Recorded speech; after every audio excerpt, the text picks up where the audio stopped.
Meus amados irmãos, o nosso Deus, Ele é bondoso.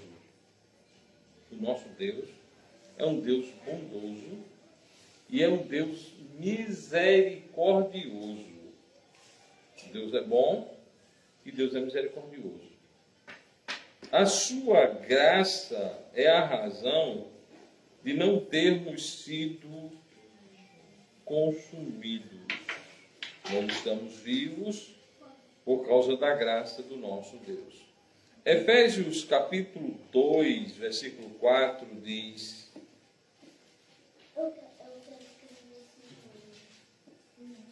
mas Deus, que é riquíssimo em misericórdia, pelo seu muito amor com que nos amou. Veja bem. Deus, que é riquíssimo em misericórdia, pelo seu muito amor com que nos amou. Deus nos amou. Essa é a mensagem do Evangelho. Nós temos hoje no mundo um aglomerado tremendo de evangélicos. Um aglomerado grande de igrejas evangélicas, ensinando absolutamente nada do Evangelho. Caracterizada por danças, por mensagem de bênçãos, e o Evangelho que é bom não é pregado. O que é o Evangelho? O que é o Evangelho? Qual é a mensagem do Evangelho? O que nós devemos pregar? Hoje, eu e o pastor Miguel tivemos a oportunidade de falar rapidamente com uma pessoa sobre o Evangelho de Jesus Cristo. E o pastor Miguel perguntou: já parou para pensar no destino eterno da sua alma? E a resposta gloriosa daquele homem foi: eu já fui baterista da Assembleia de Deus. A Assembleia de Deus, por si só, não é nada além de um bando de rebeldes que nasceram de um grupo expulso da primeira igreja batista do Belém do Pará. Bom, ser de um grupo que foi expulso já não é vantagem. Agora, ser baterista, que é o instrumento de invocação de Satanás em todo e qualquer culto de invocação ao diabo. O tambor. Aí é que é coisa mais sem futuro ainda. Aí o pastor Miguel disse: não, eu não quero saber se você foi de uma igreja. Você parou para pensar no destino eterno da sua alma? Não. Não parei. As pessoas estão querendo pompa religiosa. Ah, eu sou religioso. Todo mundo é religioso. Até os ateus são religiosos. Eu desafio qualquer ateu provar que Deus não existe. Logo ele acredita numa coisa que ele não pode provar. É religioso. É religioso. Irmãos, a casca da religião é essa hipocrisia. Eu fiz,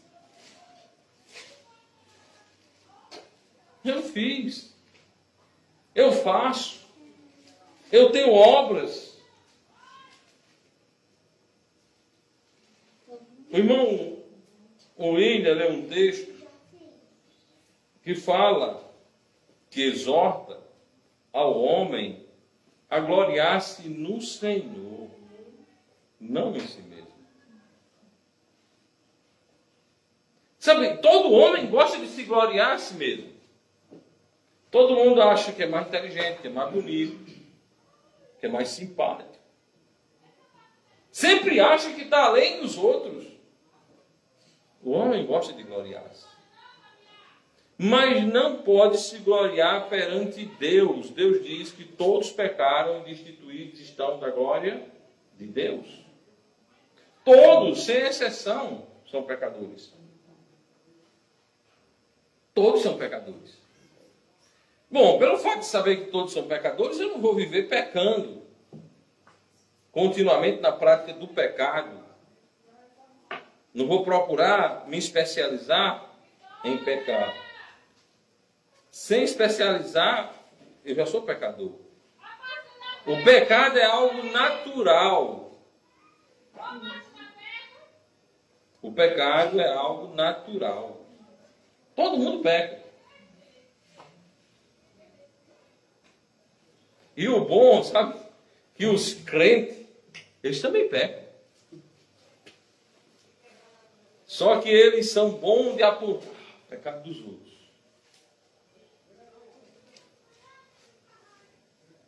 Deixa eu fazer um negócio aqui para vocês. Quando a gente está apontando é assim, né? Esse aqui eu estou apontando ali para o William. Esse aqui eu estou apontando para quem?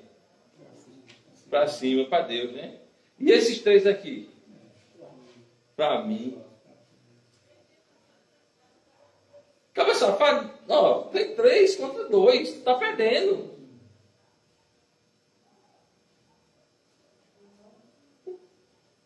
É muito interessante. É muito interessante.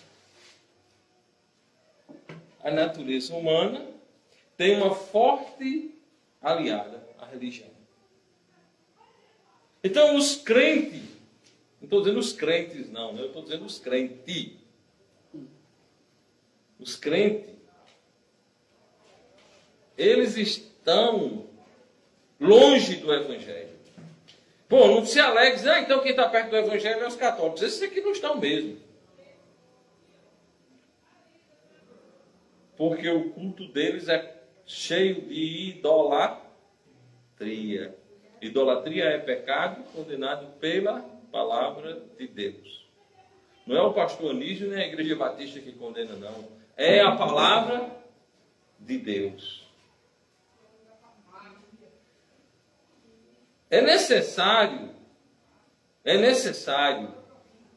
que as pessoas entendam algo. Eu sou pecador. Esse é o primeiro ponto. É muito fácil dizer que os outros são pecadores. Mas resolve o quê, hein? Se eu digo que negro é pecador, resolve o que da minha vida? Deixa eu te dar um exemplo. Se eu digo que sou rico e não tenho nada, resolve alguma coisa? Eu sou uma pessoa muito rica e não tenho uma arruela no bolso. Eu só sou um mentiroso. Amados irmãos, o pecado do outro pertence ao outro.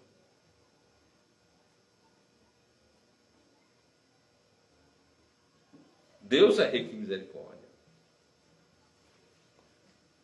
Deus é rico em misericórdia. Sabe por que nós não morremos ainda? Porque Deus é rico em misericórdia. Ou você acha que eu não mereço morrer? Ou você acha que você não merece morrer? A palavra de Deus diz: o salário do pecado é a morte. O salário do pecado é a morte. O salário do pecado é a condenação. Mas Deus me amou. Deus me amou. A religião,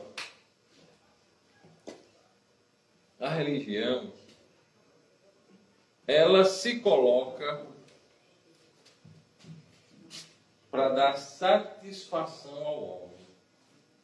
Eu tenho uma religião. Eu quero saber se tem religião. Eu sei uma coisa, eu não tenho religião. Eu tenho um Salvador. E eu não aconselho ninguém a ter uma religião. Tenha um Salvador, que é Jesus. E procure servi-lo na sua igreja. Aquela igreja que ele começou. Aí você pode dizer, mas peraí, como é que eu vou saber que igreja Jesus começou? Pelo ensino.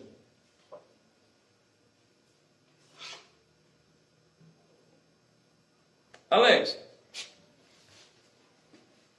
quando tu faz um serviço no carro, que o camarada, o dono do carro, passa 1 ano, 2, 3, ele chega lá e mostra o carro a você. Você reconhece o serviço que você fez? Você olha assim, isso aqui foi eu que fiz. Bom, reconhece. Quando tu faz uma casa, Marcelo, um reboco, que passa 5, 6 anos, 7, 8, tu passa essa casa, tu reconhece o serviço que tu fez? Não é assim? A gente reconhece aquilo que a gente fez. Mas por que a gente reconhece? Porque sabe. Como é que eu vou conhecer a igreja que Jesus começou? Pelo ensino da igreja. Pelo ensino. Pela doutrina. Pela doutrina se conhece se a igreja é de Jesus ou não. Você diz, peraí, como é isso?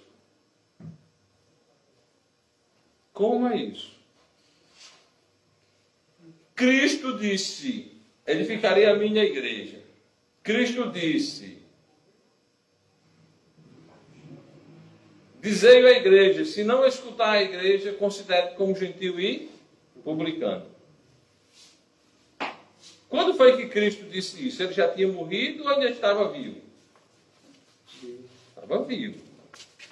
Então eu posso dizer que Cristo conviveu com a igreja dele quando ele estava aqui na terra? Eu posso provar biblicamente. Eu posso, além de dizer, eu citei 2 referências que provam que Cristo conviveu com a sua igreja quando ele estava na terra. As igrejas, desse batente para fora, sabe o que eles ensinam? Que a igreja começou em Pentecostes, depois da ressurreição de Jesus. Ou seja,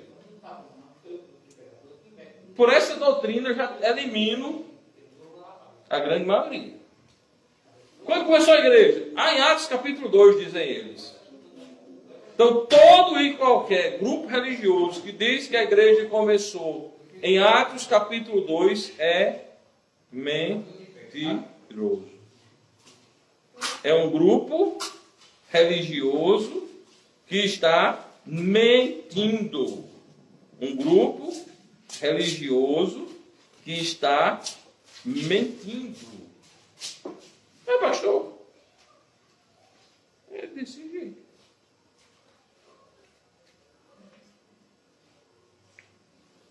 É desse jeito. No capítulo 21, no versículo 21, melhor dizendo, versículo 21 do capítulo 2, da primeira epístola de João, diz: não vos escrevi porque não soubesses a verdade, mas porque a sabeis. E porque nenhuma mentira é da verdade. Preste atenção nessa expressão. Nenhuma mentira é da verdade. Nenhuma mentira é da verdade. Toda mentira não é da verdade. É como luz e trevas. Você consegue misturar a luz com as trevas? Você chega na sua casa, na minha casa, vou dar um exemplo. O meu quarto é bem escuro.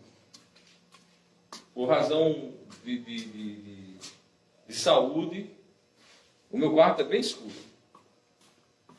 Mas quando eu ligo o interruptor, a escuridão desaparece.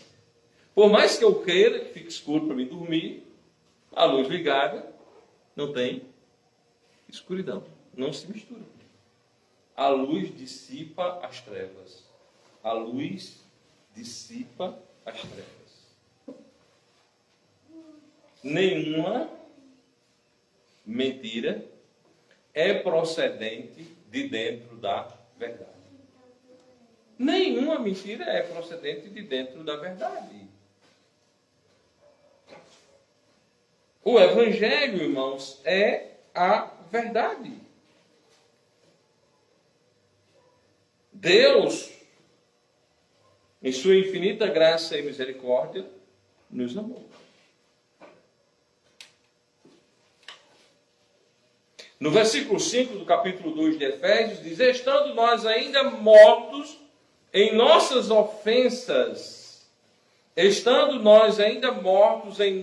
ofensas, nos vivificou juntamente com Cristo, pela graça sois salvos. Nós estávamos lá nas nossas ofensas, mas Ele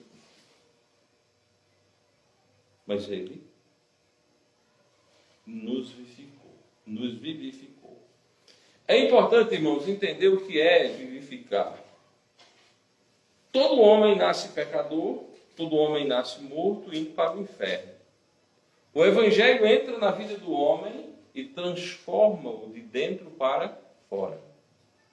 O Evangelho não é de fora para dentro.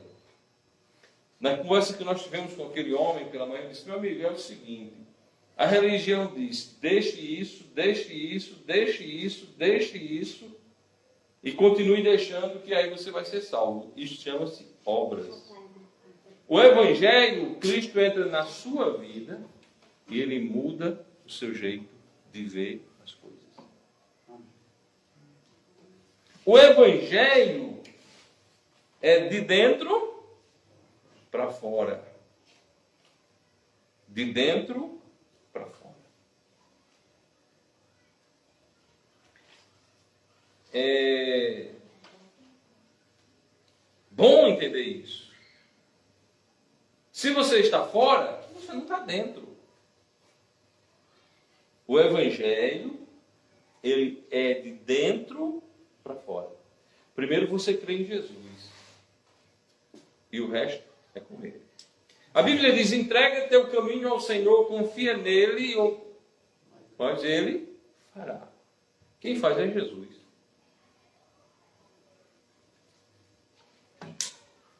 Quem faz a obra na nossa vida é Jesus. Sabe que os esforços carnais para nada aproveitam. Eu quero deixar de fazer isso. Eu quero deixar de fazer aquilo. Às vezes até consegue. Mas sabe quando a coisa flui de verdade? Quando Deus faz.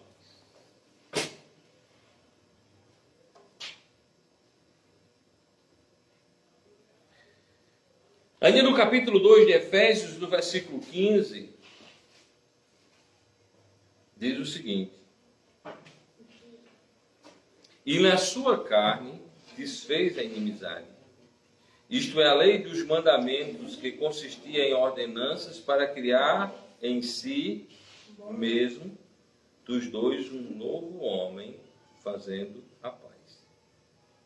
A inimizade que há entre o homem e Deus,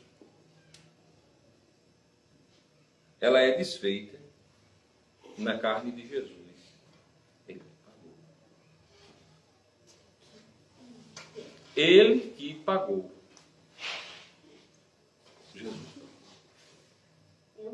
Jesus não vai pagar, Ele pagou. Ele pagou.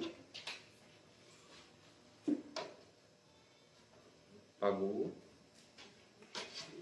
o meu pecado. Pagou o seu pecado. Mas pastor, pagou. Está pago. Ah, mas eu... Não, ele pagou. Por isso que nós devemos agradecê-lo. No Evangelho de João, capítulo 5, versículo 24, nós temos algo que mostra essa verdade. A salvação no passado, a salvação no presente e a salvação no futuro. Diz o seguinte: na verdade vos digo, quem ouve a minha palavra e crê naquele que me enviou, tem a vida eterna. Não entrará em condenação, mas passou da morte para... Olha só, quem crê tem a vida eterna, não é vai ter, não, tem.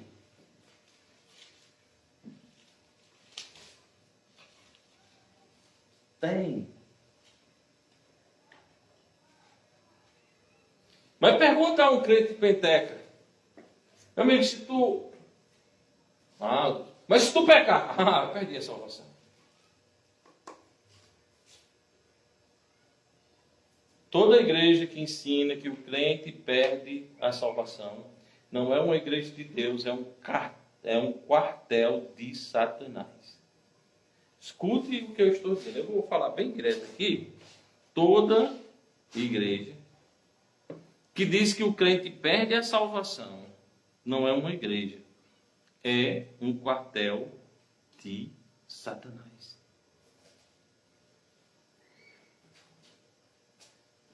Mas se tiver o nome de Batista, é também. O nome de Batista não é garantia de nada, não. Não é garantia de nada. A garantia é a doutrina. É o ensino. É o ensino. Tem a doutrina? Está correto. Não tem a doutrina? Sim. Mas esses quartéis de Satanás, eles costumam dizer o seguinte: a doutrina separa. Eles dizem assim: o amor une, a doutrina separa. Irmão, se não tem essa doutrina, não recebais em casa. Quem que diz isso? Vai lá, vamos lá na palavra de Deus.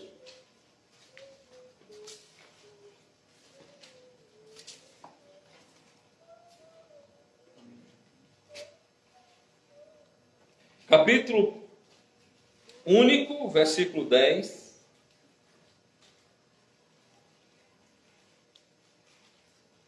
Diz o seguinte: se alguém vem ter convosco e não traz esta doutrina, não o recebais em casa, nem tampouco o saudeis. Segunda Epístola de João, versículo 10. Se alguém vem ter convosco e não traz essa doutrina, não recebais em casa. Não receba. Mas não é o amor que une? Não, o que une é a doutrina. Você só pode receber em casa se a pessoa traz a doutrina. Que doutrina? A doutrina da Bíblia. A doutrina de Jesus. A doutrina de Jesus. Se não traz a doutrina de Jesus, não é de Deus. Não é de Deus.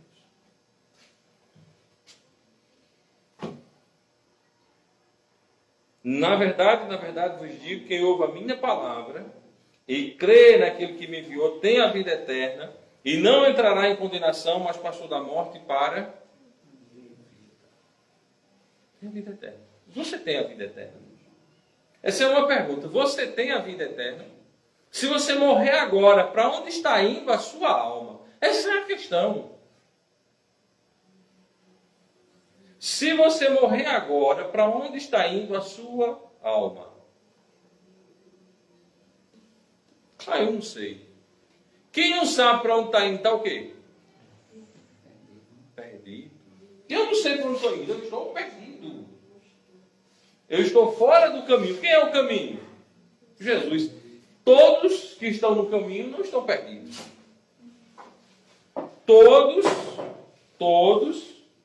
que estão fora do caminho não estão no caminho. E todos que estão no caminho não estão perdidos. Então é importante questionar. A Bíblia diz, na verdade vos digo, quem ouve a minha palavra e crê naquele que me enviou, tem a vida eterna. Mas pastor, eu não sei. Eu não tenho certeza. Eu não sei para onde está indo a minha alma. Ah, não sabe? Você tem um problema. Você está perdido. Você está perdido. Está perdido. E não adianta as pessoas ficarem, não, lá Deus vai ver. Não, ou você tem certeza da sua salvação aqui e agora, ou você nunca vai ter. Se o homem morre sem salvação, ele eternará sem salvação no inferno. Essa mensagem, ela incomoda. As pessoas não gostam. Sabe o que a pessoa gosta de ouvir? Eu vou na igreja e vou ouvir. Ah, Deus vai lhe abençoar. Bom, vai. Deus abençoou já. Como é que ele não vai abençoar? Porque você está aqui. Porque você está vivo. Está abençoado com a vida. Que bênção maior, está abençoado com a vida. Mas a vida acaba. E a bênção maior é a salvação. Tem a vida eterna. No futuro não entrará em condenação. No passado passou da morte para a vida. Jesus nos dá a vida. A vida eterna. Jesus nos dá a vida eterna. Infelizmente, sabe o que é que os homens querem? Pão.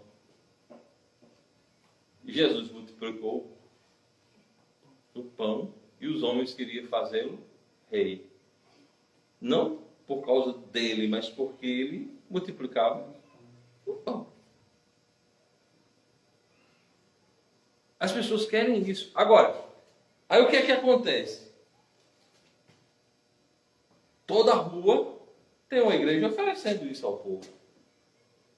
Vem para cá, pare de sofrer. Deus vai fazer isso por você. Deus não é escravo de ninguém, irmãos. Deus faz o que Ele quer.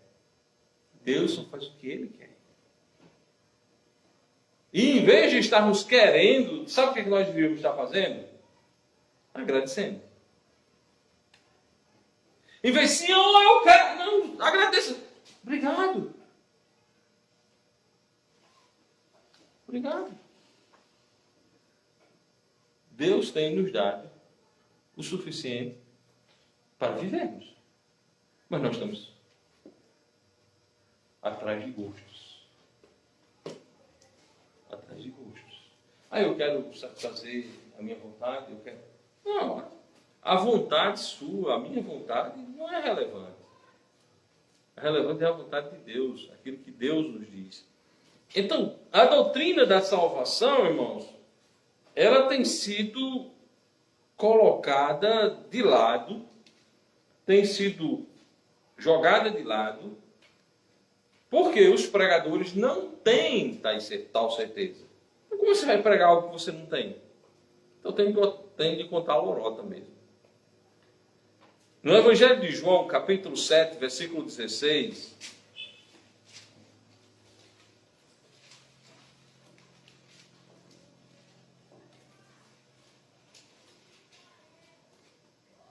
Capítulo 7, versículo 16, diz, Jesus lhes respondeu e disse, a minha doutrina não é minha, mas daquele que me enviou.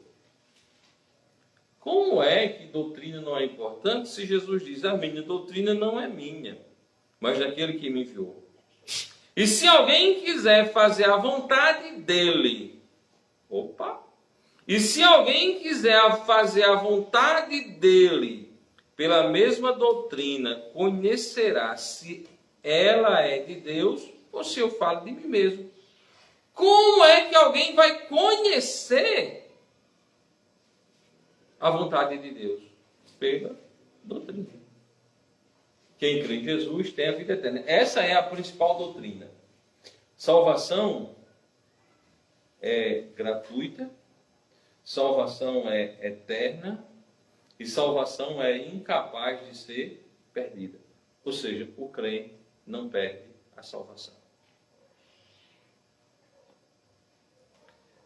Marcos colocou uma foto aí na internet dizendo que quer ganhar almas para Jesus. E um amigo dele resolveu bater de frente com ele. Disse, não, Marcos, você faz isso, você faz aquilo outro. É interessante. Mas Marcos não é salvo pelo que ele faz ou pelo que ele deixa de fazer. Marcos é salvo pelo que Jesus fez na cruz.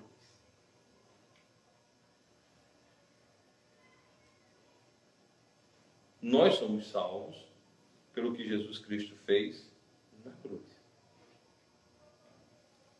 Essa é a verdade que as pessoas querem que você mostre obras. As obras, lógico que elas têm um valor, mas não para salvar. Obra não salva ninguém. Quem salva é Jesus. Eu fiz uma pergunta interessante, alguém fez a seguinte pergunta. Você conhece alguém na Bíblia que foi santificado pelo sábado? Você conhece alguém na Bíblia que foi salvo pelo sábado? Ninguém foi salvo pelo sábado. Ponto. Também não foi salvo pelo domingo, não, viu? Nem sábado, nem domingo, nem segunda, nem terça, nem quarta, nem quinta, nem sexta. E nem sábado, nem domingo de novo. Dia nenhum salva. Quem salva é Jesus. Quem salva é Jesus. Quem salva é Jesus. É Jesus quem salva. E somente Jesus quem salva. Pode ter certeza disso. Essa igreja salva? Ninguém. Alguém aqui nessa igreja? Ninguém. Só quem salva é Jesus. E ele salva de uma vez para sempre. De uma vez para sempre. É Jesus quem salva. É Jesus quem salva e somente Jesus é quem salva. Tem gente disso. Tem.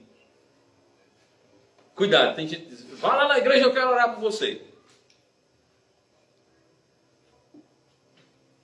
Eu quero orar por você. Esse pessoal que gosta de pedir para orar por você estão doidos para meter a mão na tua carteira, viste? Vai ser uma oração por você. Tem palavra mais feia de que eu vou fazer uma oração por você. Vou botar a mão na sua cabeça. Onde? Eu quero. Não. Primeiro, foi que Jesus ensinou sobre oração. Entra no teu quarto. Entra no teu quarto. E ora. Fecha a porta, nasce lá. E ora em secreto. Em secreto. Agora, você não vê ninguém. Para mim orar por macho, eu não preciso dizer, eu vou orar por você, não. Eu vou lá em secreto e oro. Ele precisa saber que eu estou orando por ele? Não.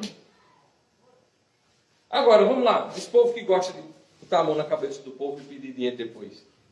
Se eles estivessem orando em secreto, tinha como eles pedir dinheiro depois? O camarada não sabia. Esse show danado que tu nem orou. Então esse showzinho, essas picaretagens aí, é tudo maracutaia. Tudo esquema. Tudo esquema. Não é aquele clube que tinha aqui antigamente, não. É esquema mais pesado do que aquele, viu? Porque aquele esquema só podia manchar a carne, o corpo.